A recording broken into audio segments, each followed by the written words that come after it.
ગુજરાતમાં વર્ષ 2024માં જુલાઈ મહિનામાં વરસેલા ભારે વરસાદથી નુકસાનગ્રસ્ત વિસ્તારના ખેડૂતો માટે કૃષિ રાહત સહાય પેકેજ જાહેર કરવામાં આવ્યું છે. મુખ્યમંત્રી ભૂપેન્દ્ર પટેલના માર્ગદર્શન હેઠળ રૂપિયા 350 કરોડની રકમનું કૃષિ રાહત પેકેજ કૃષિમંત્રી રાઘવજી પટેલ દ્વારા જાહેર કરવામાં આવ્યું છે. અસરગ્રસ્ત ખેડૂતોને એસડીઆરએફના નિયમો પ્રમાણે તેમજ નુકસાનની તીવ્રતાને ધ્યાનમાં લઈ રાજ્ય ભંડોળમાંથી વધારાની ટોપઅપ સહાય અપાશે. રાજ્યના 9 જિલ્લાના 45 તાલુકાના આશરે 4,06,892 હેક્ટર વિસ્તારનો 272 ટીમ દ્વારા સર્વે હાથ ધરવામાં આવ્યો હતો, જેમને એસડીઆરએફના નિયમો પ્રમાણે તેમજ નુકસાનની તીવ્રતાને ધ્યાનમાં લઈ રાજ્ય ભંડોળમાંથી વધારાની ટોપઅપ સહાય આપવામાં આવશે. એસડીઆરએફના નિયમો પ્રમાણે 33%થી વધુ નુકસાન હોય તેવા આશરે 1.50 લાખથી વધુ ખેડૂતોને 2 હેક્ટરની મર્યાદામાં સહાય આપવામાં આવશે. રાજ્ય સરકારે આજે એક મહત્વનો નિર્ણય ભૂપેન્દ્રભાઈ પટેલની અધ્યક્ષતામાં મળેલી મિટિંગમાં લીધો છે અને રૂપિયા 350 કરોડ રૂપિયાનું આવા અતિવૃષ્ટિગ્રસ્ત જિલ્લાઓના ખેડૂતો માટે એક સહાયનું રાહત સહાય પેકેજ જાહેર કર્યું છે. અસરગ્રસ્ત ખેડૂતોને એસડીઆરએફના નિયમો પ્રમાણે તેમજ નુકસાનીની તીવ્રતાને ધ્યાને લઈ રાજ્યના ભંડોળમાંથી પણ જરૂર પડે સહાય અપાશે. રાજ્યના 9 જિલ્લાના 45 તાલુકાઓના આશરે 4,06,892 હેક્ટર વિસ્તારમાં 272 ટીમે સર્વે વિગતવાર હાથ ધર્યો. ઉપરાંત નવસારી જિલ્લાના ગણદેવી તાલુકામાં બાગાયતી પાકને પણ નુકસાન થયેલ, એના માટે પણ આ પેકેજમાં વિશેષ સહાયની જાહેરાત કરવામાં આવી છે. મુખ્યમંત્રી ભૂપેન્દ્ર પટેલના માર્ગદર્શન હેઠળ રાજ્યમાં બાળ આરોગ્ય સંભાળ અને સ્વાસ્થ્ય અંગે મહત્વનો નિર્ણય લેવામાં આવ્યો છે, જે અંતર્ગત રાજ્યના બાળકોમાં થતી કોક્લિયર ઇમ્પ્લાન્ટ સર્જરી બાદ પ્રોસેસર બદલવા સંદર્ભે ગુજરાત વિધાનસભામાં નિયમ 44 હેઠળ મહત્વની જાહેરાત કરાઈ છે, જે અંતર્ગત સરકાર તરફથી કરાયેલ કોક્લિયર ઇમ્પ્લાન્ટ સર્જરીના પ્રોસેસર એક વખત સંપૂર્ણપણે વિનામૂલ્યે બદલી આપવામાં આવશે. આ અગાઉ લાભાર્થી પાસેથી કુલ ખર્ચના 10% ફાળો લેવામાં આવતો હતો, જે હવે વિનામૂલ્યે કરી આપવામાં આવશે. વર્ષે પ્રારંભિક તબક્કે 700 જેટલા બાળકોને અંદાજિત રૂપિયા 35 કરોડના ખર્ચે આ પ્રોસેસર બદલી આપવામાં આવશે. બાળકો માટે એમને એકમાત્ર વિકલ્પ એ સાંભળતા થાય એના માટેની કોક્લિયર ઇમ્પ્લાન્ટ સર્જરી હતી. એમને 2013થી આ કાર્યક્રમ ચાલુ કર્યો અને આ કાર્યક્રમ દરમિયાન અત્યાર સુધીમાં 3163 જેટલા બાળકોના ઓપરેશન કોક્લિયર ઇમ્પ્લાન્ટના આ યોજના અંતર્ગત કરવામાં આવ્યા. બાળક બોલતું થાય, સમજતું થાય એના માટે આ વખતે આદરણીય મુખ્યમંત્રી ભૂપેન્દ્રભાઈ પટેલ સાહેબે ખૂબ સહાનુભૂતિપૂર્વક નિર્ણય લીધો છે કે આવા બાળકોને જે અત્યારે આ વર્ષે 700 જેટલા બાળકોને 1365 આવા બાળકો આઈડેન્ટિફાઈ થયા છે, એમાંથી 700 બાળકોને જ્યાં તાત્કાલિક આ પ્રોસેસર બદલવાની જરૂર છે, એમના માટે 35 કરોડના ખર્ચે એક પણ રૂપિયો લીધા સિવાય આ યોજના અને આ યોજના થકી ભૂપેન્દ્રભાઈ પટેલ સાહેબે ખૂબ સહાનુભૂતિપૂર્વક નિર્ણય લીધો છે. 5 લાખ રૂપિયા સુધીનો જે ખર્ચો પ્રોસેસરનો થાય છે, એક પણ રૂપિયો લીધા વગર ફરીથી એને પ્રોસેસર બદલી આપવાનો નિર્ણય કરવામાં આવ્યો છે. બેંક એકાઉન્ટને બદલે સાયબર ફ્રોડમાં માત્ર ટ્રાન્સફર થયેલી રકમ ફ્રીઝ કરવા અંગે નીતિ બનાવનાર ગુજરાત સમગ્ર દેશમાં પ્રથમ રાજ્ય બન્યું છે, જે અંતર્ગત ગુજરાત પોલીસની ટીમ દ્વારા માત્ર 20 દિવસમાં 2.58 લાખથી વધુ બેંકના ખાતા અનફ્રીઝ કરવામાં આવ્યા છે. સમગ્ર દેશમાં આ પ્રકારે આટલી મોટી સંખ્યામાં બેંક ખાતાઓ અનફ્રીઝ કરવામાં ગુજરાત પ્રથમ નંબરે છે. વર્ષ 2024માં રૂપિયા 85.24 કરોડની છેતરપિંડી થઈ હતી, જેમાંથી રૂપિયા 66.15 કરોડની રકમ રિફંડ કરાવવામાં પોલીસને સફળતા મળી છે.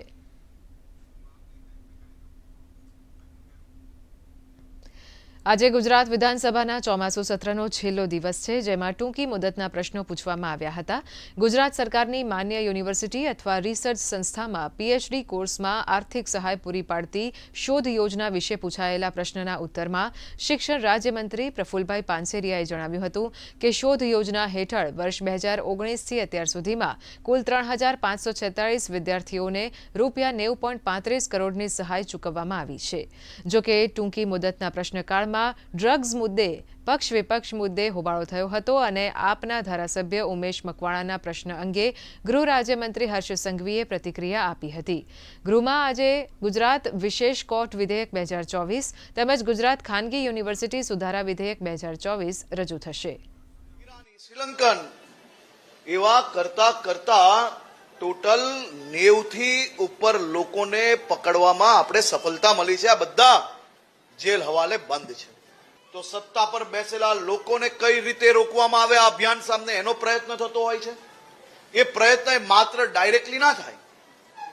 એ પ્રયત્ન જો સરકાર આ અભિયાનને લડાઈ સ્વરૂપે બંધ ના કરે તો આ પ્રકારનો માહોલ ઉભો કરવો, એ પ્રકારના પ્રશ્નાર્થ ઉભા કરવા કે સરકાર પોતાના સ્વાર્થમાં લોકોની અંદર નેગેટિવ મેસેજ ના જાય તે માટે જે ચાલવું હોય એ ચાલે પણ પકડે નહીં એ દિશામાં લઈ જવાનો પ્રયત્ન કરતા હોય છે. પરંતુ આ નેક્સસ કે લોકો કે વિપક્ષ શું કે એ દર જોડે સરકાર ક્યારેય ના ચાલી શકે.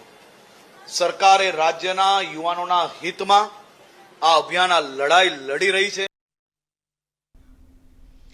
દેશના ઉપરાષ્ટ્રપતિ જગદીપ ધનખડ આજે ગુજરાતની મુલાકાતે છે. એક દિવસીય પ્રવાસ દરમિયાન ઉપરાષ્ટ્રપતિએ આજે ગાંધીનગરની નેશનલ ફોરેન્સિક સાયન્સ યુનિવર્સિટી ખાતે વિદ્યાર્થીઓ અને ફેકલ્ટી સભ્યોને વિશેષ સંબોધન કર્યું હતું. તેમણે વિદ્યાર્થીઓને સંબોધતા કહ્યું કે એનએફએસયુના વિદ્યાર્થીઓની જવાબદારી વિશેષ બને છે કારણ કે આજના સમયમાં લોકો ફોરેન્સિક વિજ્ઞાન માત્ર ટેકનોલોજી ક્ષેત્ર તરીકે નહીં પરંતુ સત્ય અને ન્યાયના આધારસ્તંભ તરીકે જુએ છે. ગુજરાત યુનિવર્સિટીમાં આજથી 25 ઓગસ્ટ દરમિયાન ધર્મ ધમ્મા કોન્ફરન્સનું આયોજન કરવામાં આવ્યું છે, જેના ઉદ્ઘાટન સમારોહમાં દેશના ઉપરાષ્ટ્રપતિ જગદીપ ધનખડ હાજર રહ્યા હતા. 3 દિવસની કોન્ફરન્સમાં અનેક વીવીઆઈપી હાજર રહેશે. તમામ લોકો બૌદ્ધ ધર્મ વિશે પોતાનું વક્તવ્ય આપશે. આ કોન્ફરન્સ દર વર્ષે ઇન્ટરનેશનલ કક્ષાએ યોજાય છે, ત્યારે આ વર્ષે ગુજરાત યુનિવર્સિટીમાં યોજાઈ છે. આ કાર્યક્રમ બાદ ઉપરાષ્ટ્રપતિ ગુજરાત યુનિવર્સિટી કેમ્પસમાં આરોગ્ય વનનું પણ ઉદ્ઘાટન કરશે. પ્રધાનમંત્રી નરેન્દ્ર મોદી તેમની પોલેન્ડ યુક્રેન યાત્રાના બીજા ચરણમાં આજે યુક્રેનના કીવ ખાતે પહોંચ્યા હતા, જ્યાં ભારતીય સમુદાય દ્વારા તેમનું ઉમળકાભેર સ્વાગત કરવામાં આવ્યું હતું. પ્રધાનમંત્રીએ અહીં યુક્રેનના રાષ્ટ્રપતિ ઝેલેન્સ્કી સાથે પણ મુલાકાત કરી હતી. પ્રધાનમંત્રી નરેન્દ્ર મોદી અને યુક્રેનના રાષ્ટ્રપતિ વોલોડિમીર ઝેલેન્સ્કીએ કીવમાં માર્ટિરોલોજિસ્ટ પ્રદર્શનમાં શહીદોને નમન કર્યા હતા. સાથે જ તેમણે યુદ્ધમાં માર્યા ગયેલા બાળકોની સમાધિએ પણ શ્રદ્ધાંજલિ અર્પણ કરી હતી. પ્રધાનમંત્રી નરેન્દ્ર મોદીએ જણાવ્યું હતું કે મિત્ર અને ભાગીદાર તરીકે તેઓ આ ક્ષેત્રમાં ઝડપથી શાંતિ સ્થપાય તેવા પ્રયત્નો કરશે.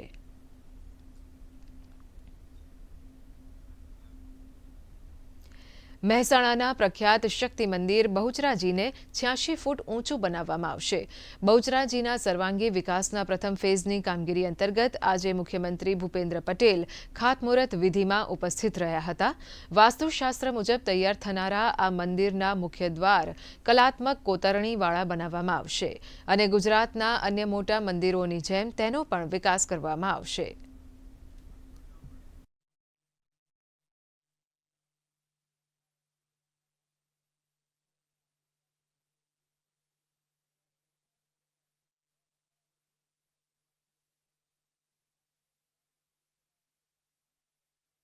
વરખડી મંદિરનો ઇતિહાસ છે અને આદરણીય અમારા પ્રધાનમંત્રી નરેન્દ્રભાઈ મોદી સાહેબ, આદરણીય અમિતભાઈ સાહેબ સખત બહુચરાજીનો કેવી રીતે વિકાસ થાય એ બાબતે ચિંતા કરતા હતા અને આદરણીય મુખ્યમંત્રી ભૂપેન્દ્રભાઈ પટેલ સાહેબે કલ્પી ના શકાય એ પ્રમાણે જ્યારે માગણી હતી અને એ માગણીને વધારીને આજે 80 કરોડ રૂપિયાથી વધારે મંદિર માટે જ માત્ર ખરેખર આપ્યા અને આજે સાહેબ પોતે આપણા ઉપરાષ્ટ્રપતિ આવવાના હોવા છતાંય ટાઈમ એડજસ્ટ કરીને પણ ખરેખર આજે ખાતમુહૂર્ત કર્યું.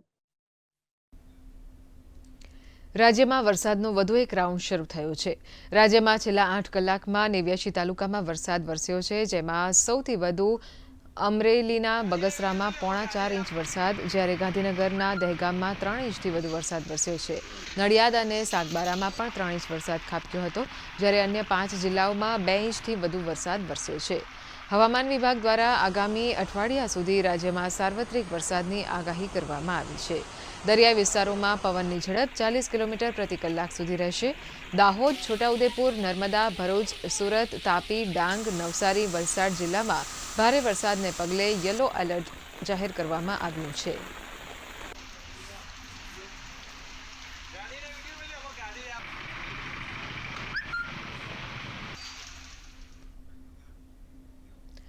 હવામાન વિભાગની આગાહી પ્રમાણે જ નર્મદા જિલ્લામાં પણ વરસાદી માહોલ જામ્યો છે અને સ્ટેચ્યુ ઓફ યુનિટી વિસ્તારમાં વાતાવરણ આહલાદક બની ગયું છે. હાલ નર્મદા ડેમના 5 દરવાજા ખુલ્લા હોવાથી પ્રવાસીઓ પણ આ નજારો જોવાની મજા માણી રહ્યા છે. હાલ નર્મદા ડેમની જળસપાટી 135 મીટરે પહોંચી છે. નર્મદામાં સિઝનનો અત્યાર સુધીનો 33.37 ઇંચ વરસાદ પડી ચૂક્યો છે.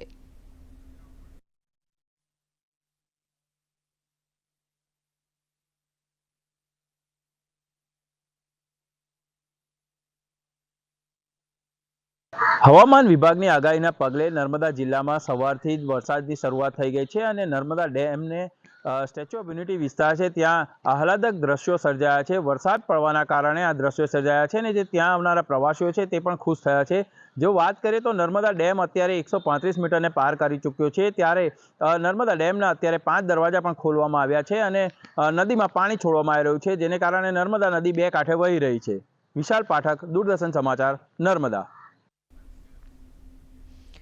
ભારત સરકાર દ્વારા ગુજરાતમાં ગત વર્ષે 6 જિલ્લાઓમાં ડિજિટલ ક્રોપ સર્વે પાયલોટ પ્રોજેક્ટ કરાયા બાદ આ વર્ષે રાજ્યના તમામ જિલ્લાઓમાં તેનું અમલીકરણ શરૂ કરવામાં આવ્યું છે, જેમાં મહીસાગર જિલ્લામાં હાથ ધરાયેલ ડિજિટલ ક્રોપ સર્વેની કામગીરી ચાલી રહી છે. ત્યારે જિલ્લા ખેતીવાડી અધિકારી જે.આર. પટેલે લુણાવાડા તાલુકાના ઉચારપી ગામે માસ્ટર ટ્રેનર સાથે આ કામગીરીની મુલાકાત લઈ સર્વેયરોને પ્રત્યક્ષ તાલીમ આપી હતી, તેમજ આ સર્વેના ભવિષ્યના ફાયદા અંગે ખેડૂતોને માહિતી આપી હતી. સંબંધિત અધિકારીઓ, કર્મચારીઓ સાથે તેમણે વિચાર પણ કર્યા હતા અને કામગીરીની સમીક્ષા કરી હતી.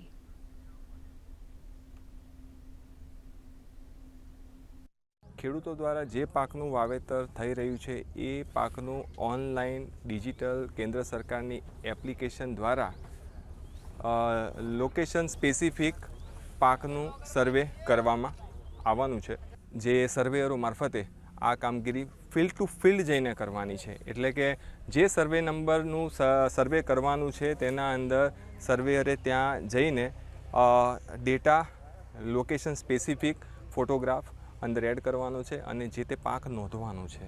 મારા ગામની અંદર આજે ડિજિટલ સર્વે ક્રોપ સર્વે કરવામાં આવી છે.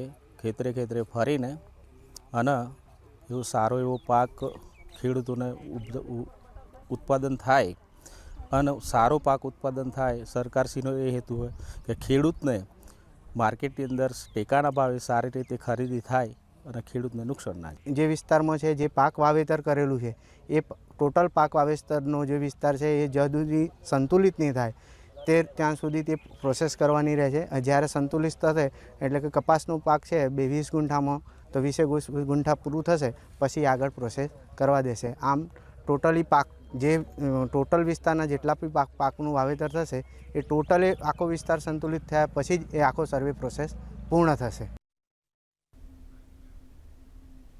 રાજકોટમાં સૌરાષ્ટ્રનો સૌથી મોટો લોકમેળો રેસકોર્સ ખાતે યોજાશે. ધરોહર લોકમેળા અંગે તમામ તૈયારીઓ કરી દેવામાં આવી છે.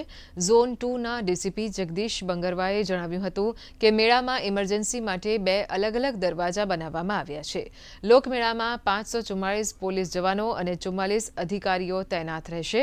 તેમજ પોલીસે અપીલ કરી છે કે બાળકોના ખિસ્સામાં નામ સરનામાવાળી ચિઠ્ઠી વાલીઓ જરૂર મૂકે. મેળામાં મહિલાઓની સુરક્ષા માટે શી ટીમ પણ તૈનાત રાખવામાં આવશે.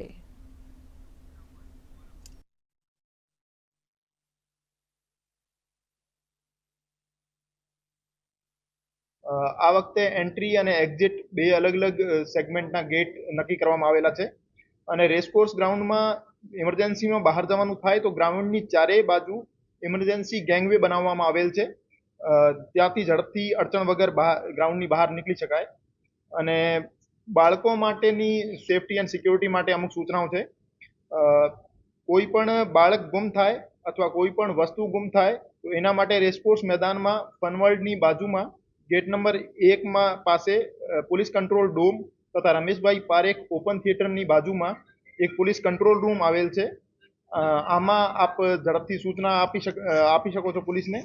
અને કોઈ પણ બાળક મેળામાં ખોવાય તો પોલીસ કંટ્રોલ રૂમ મારફતે એમનો સંપર્ક કરીને એમને ગોતવામાં આવશે.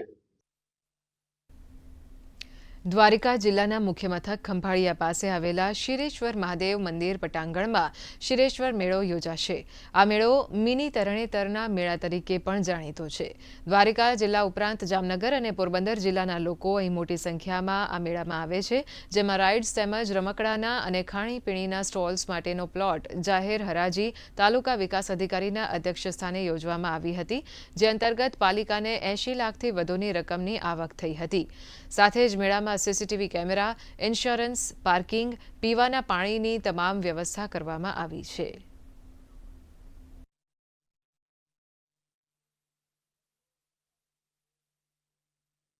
તારીખ 6, 9 થી 9/9 સુધી 4 દિવસનો જે મેળો છે એના મેળાના પ્લોટની હરાજી માટે પ્લોટ નંબર 1 થી 28 પ્લોટ જે છે એ ચકડોળ માટેના પ્લોટ છે. મોટા પ્લોટ બધા 50x50 અને એક પહેલો નંબરનો પ્લોટ છે 50x60. આ તમામ પ્લોટની હરાજી 28 પ્લોટની પૂર્ણ કરવામાં આવેલ છે. હવે જે પ્લોટો જે છે એ બધા નાના પ્લોટો છે કે જે પોતે બીજા ખાણીપીણીના ધંધા હોય અથવા તો રમકડાના સ્ટોલ હોય એવા માટેના પ્લોટની હરાજી હવે ટૂંક સમયમાં જ પાછી શરૂ કરવામાં આવશે. જે કાંઈ છે પ્રજાની સુખાકારી માટે અને પ્રજાના હિત માટે સરકારે નિયમ બનાવ્યા છે, તો નિયમના ફોલો કરવા પણ આપણે એટલું જ જરૂરી છે.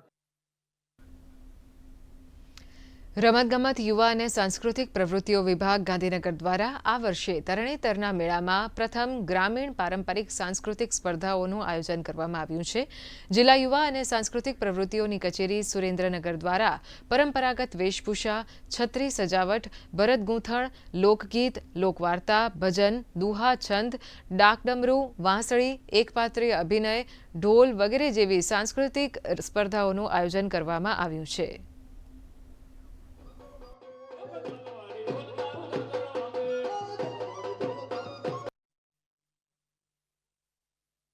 છ, 7 અને 8 સપ્ટેમ્બરના રોજ આયોજન કરવામાં આવેલ છે, જેમાં 24 સ્પર્ધાઓ છે એ સ્ટેજ ઉપર આયોજન થશે અને 2 સ્પર્ધાઓ શ્રેષ્ઠ રાવટી અને શ્રેષ્ઠ ખેલૈયાની જે છે સ્પર્ધા એ અમારા નિર્ણાયકો જે તે સ્થળે જઈ અને નિર્ણય કરશે.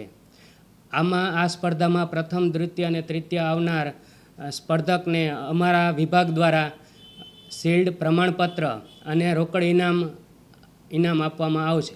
આપણી જે ગ્રામીણ સંસ્કૃતિ છે એ જળવાઈ રહે, ત્યાંના જે કલાકારો છે એમની કલાને આપણે ઉજાગર કરી શકીએ, એમને સ્ટેજ મળે, પ્રોત્સાહન મળે, તો આપણી આ જે પરંપરાગત સંસ્કૃતિ છે એ જળવાઈ રહે એ એનો મુખ્ય હેતુ છે.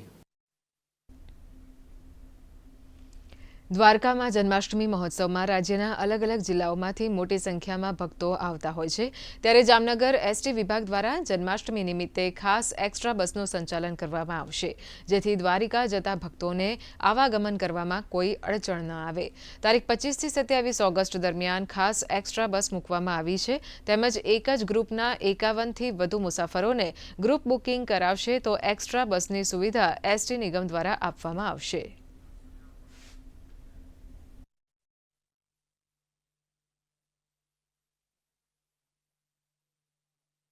આ વખતે દ્વારકા ખાતે જન્માષ્ટમી પર્વની ઉજવણી નિમિત્તે જે ટ્રાફિક વ્યવસ્થા પ્રવાસીઓ માટે ગોઠવેલી છે એના માટે અમે દરેક ડેપોમાંથી 5-5 બસો છે એ દ્વારકા ખાતે રાખી અને 25 બસોનું આયોજન છે એ આ વખતે કરવામાં આવેલ છે. સ્ટાફ પણ એ રીતે ત્યાં વધારાનો ફાળવેલો છે. દ્વારકાથી બેટ દ્વારકા, દ્વારકાથી ગોપી, દ્વારકાથી નાગેશ્વર, દ્વારકાથી હર્ષદ અને એ રીતનું એક્સ્ટ્રા ઓપરેશન સંચાલન છે એ અમે હાથ ધરવાના છીએ. ટ્રાફિક પ્રમાણ વધશે તો એ રીતે વધારાનું એક્સ્ટ્રા સંચાલન છે એ પણ અમે હાથ ધરવાના છીએ. કેન્દ્ર શાસિત પ્રદેશ દમણમાં ટેલિકમ્યુનિકેશન વિભાગ ગુજરાત અને ઇન્ફોર્મેશન ટેકનોલોજી વિભાગ દમણ દ્વારા વર્કશોપનું આયોજન કરવામાં આવ્યું હતું. એન્જિનિયરિંગ કોલેજના સભાગૃહમાં આ કાર્યક્રમ યોજવામાં આવ્યો હતો, જેમાં ટેલિકમ્યુનિકેશન વિભાગના મદદનીશ નિયામક સહિત અનેક મહાનુભાવો ઉપસ્થિત રહ્યા હતા. વર્કશોપમાં call before you dig mobile એપ્લિકેશનની માહિતી આપવામાં આવી હતી.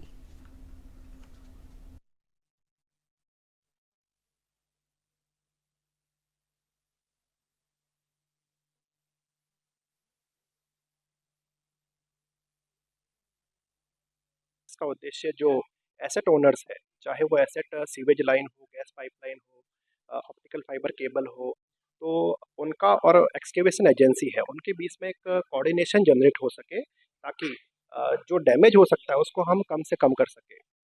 तो इसके लिए आज एक वर्कशॉप रखी जा रही है जिसमें दमन और दीव और दादरा नगर हवेली के डिपार्टमेंट्स मौजूद है. उनको इस वर्कशॉप में अवगत कराया जाएगा कि कैसे एप्लीकेशन को यूज़ कर सकते हैं, कैसे इसके यूटिलाइजेशन से आप नेशनल इंफ्रास्ट्रक्चर को बचा सकते हैं. ये थ्रू दिस मोबाइल ऐप, ये जो एक ऑनलाइन पोर्टल है, it is an initiative of government of India. It's an innovative app. इसमें ये जो सारी तकलीफ होते हैं डिगिंग की वजह से, उनको कम करने से कोऑर्डिनेशन करने के लिए हम ये वर्कशॉप कंडक्ट कर रहे हैं. મલેશિયામાં વર્ષ 2024માં રમાયેલ ઇન્ટરનેશનલ ટેકવન્ડો ઓપન ચેમ્પિયનશિપમાં તાપી જિલ્લાના વ્યારાના તારલાઓએ સિદ્ધિ મેળવી છે. આ સ્પર્ધામાં અલગ અલગ કુલ 20 દેશોના કરાટે વીરોએ ભાગ લીધો હતો, જેમાં તાપીના ઈવા પટેલને ગોલ્ડ મેડલ, કુશ ઠાકોરને ગોલ્ડ મેડલ અને ત્રિષા સાલ્વેને ગોલ્ડ મેડલ મળ્યા હતા.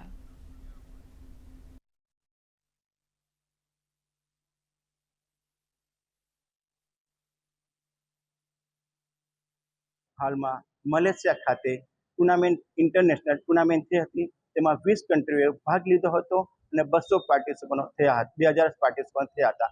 તેમાં વિયારા તાપીના 3 સ્ટુડન્ટોએ ભાગ લીધો હતો અને વિયારા તાપીનો ડંકો વગાડ્યો છે અને 5 મેડલો લાવ્યા છે. 3 ગોલ્ડ મેડલ છે અને 2 સિલ્વર મેડલ છે. मैं આ વખતે ટેકવાન્ડોમાંથી મેં મલેશિયા ગઈ હતી, કેમ કે ઇન્ટરનેશનલ ચેમ્પિયનશિપમાં ત્યારે મેં ગોલ્ડ અને સિલ્વર મેડલ લાવી છું અને હું હજી આગળ આવશે કોમ્પિટિશન ત્યારે હું હજી મેડલ લાવીશ. રાજ્યના શહેરી વિકાસ અને શહેરી ગૃહ નિર્માણ વિભાગ દ્વારા ગુજરાતને ઝીરો વેસ્ટ તરફ અગ્રેસર બનાવવાના ભાગરૂપે નવસારી નગરપાલિકા દ્વારા સ્વચ્છ ભારત મિશન અર્બન અને નિર્મળ ગુજરાત અભિયાન અમલમાં મૂકવામાં આવ્યું છે, જેથી ઝીરો વેસ્ટ તરફ પહેલની શરૂઆત કરવામાં આવે. જે અંતર્ગત નવસારી રામજી મંદિર હોલમાં સફાઈ કર્મચારીઓનો તાલીમ કાર્યક્રમ યોજાયો હતો. સાથે જ પાલિકામાં શ્રેષ્ઠ સફાઈ કામગીરી કરનારા કર્મચારીઓને શાલ ઓઢાડીને સન્માનપત્ર એનાયત કરવામાં આવ્યું હતું.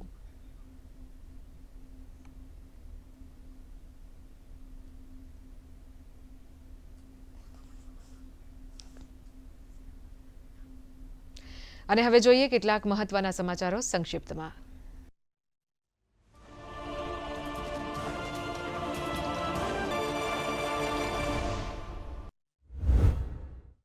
કેન્દ્ર સરકારે ફાર્માસ્યુટિકલ કંપનીઓને આપ્યો આંચકો. પેરાસિટામોલ, મેફેનામિક એસિડ, સેટ્રેઝિન, HCI સહિત 156 દવાઓ પર મૂક્યો પ્રતિબંધ. એક્સપર્ટની સલાહ બાદ લેવાયો નિર્ણય. ત્રિપુરામાં પૂર અને ભૂસ્ખલનને કારણે સ્થિતિ વણસી. રેસ્ક્યુ ઓપરેશન કરવા આસામ રાઇફલ્સે સંભાળ્યો મોરચો. 330 લોકોના જીવ બચાવ્યા. અત્યાર સુધી 22ના મોત. 5251માં કૃષ્ણ જન્મોત્સવના અવસરે મથુરા દીવાની રોશનીથી ઝળહળી ઉઠ્યું. વિશ્વ હિન્દુ પરિષદ મથુરા દ્વારા દેવરા બાબા ઘાટ ખાતે 5251 દીવા પ્રજ્વલિત કરાયા. હજારોની સંખ્યામાં ભક્તો ઉમટ્યા. કૃષ્ણ જન્મોત્સવને લઈને ધર્મનગરી દ્વારકા ભક્તિના રંગમાં રંગાયું. દ્વારકા જગત મંદિરને પણ અદ્યતન રોશનીથી કરાયું સુશોભિત. મોટી સંખ્યામાં શ્રદ્ધાળુઓ દ્વારકાધીશના દર્શન કરવા ઠેર ઠેરથી પહોંચ્યા. અમેરિકન પ્રમુખ જો બાઇડનની પીછેહટ બાદ કમલા હેરિસે રાષ્ટ્રપતિની ચૂંટણીમાં ડેમોક્રેટિક પાર્ટીની ઉમેદવારી ઔપચારિક રીતે સ્વીકારી. ડોનાલ્ડ ટ્રમ્પ સામે લડશે ચૂંટણી. પાકિસ્તાનના પંજાબ પ્રાંતમાં પોલીસની ટીમ પર રોકેટથી કરાયો ઘાતક હુમલો. ઘટનામાં 11 પોલીસ કર્મીઓના થયા મૃત્યુ, તો કેટલાકને બનાવાયા બંધક. સાઉથ કોરિયામાં આવેલી 9 માળની હોટલમાં લાગી ભીષણ આગ. દુર્ઘટનામાં 7 લોકો જીવતા પૂંજાયા, જ્યારે 3ની હાલત ગંભીર. યુદ્ધના ધોરણે આગ પર મેળવાયો કાબુ. આઇસલેન્ડમાં જ્વાળામુખી ફાટતા સર્જાઈ મોટી દુર્ઘટના. આખો રહેણાંક વિસ્તાર કરાયા ખાલી. જ્વાળામુખી ફાટતા 1.5 કિલોમીટર સુધી ફેલાઈ આગની જ્વાળા.